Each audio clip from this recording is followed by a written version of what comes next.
The meeting of China and the Arab League states, or the Arab countries, at the ministerial level is about to take place.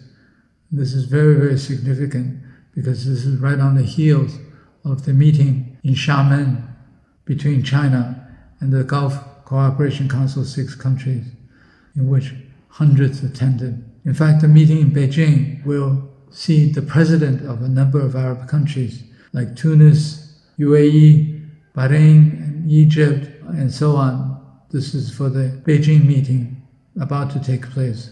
I think what's really significant here is the transformation of the Middle East from US dependent to becoming part of the multipolar world.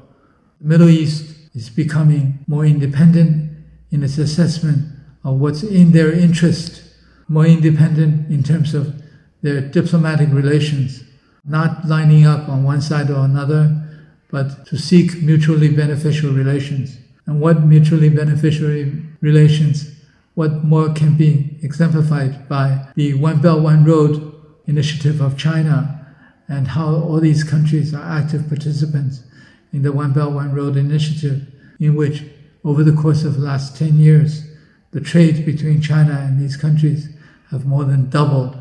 And China's import of oil or import of energy from these countries is now 50% of China's total imports.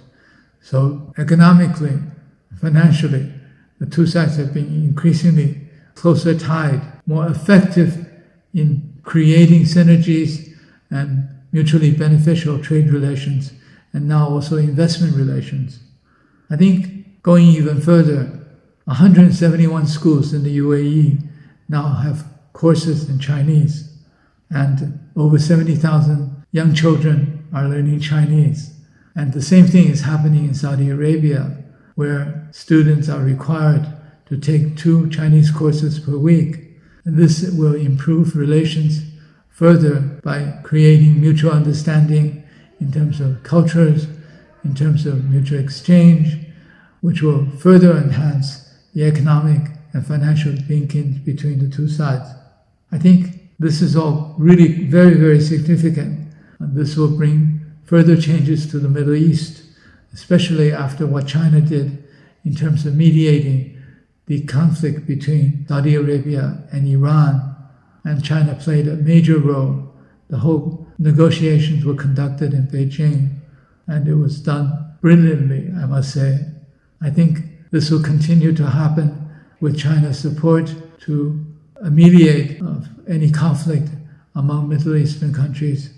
China will continue to provide a positive push or play a positive role in this region to create greater stability, greater peaceful development efforts, to create more peaceful conditions for better development efforts for all these countries. That's mutually beneficial, not only among these countries, but also between China and these countries.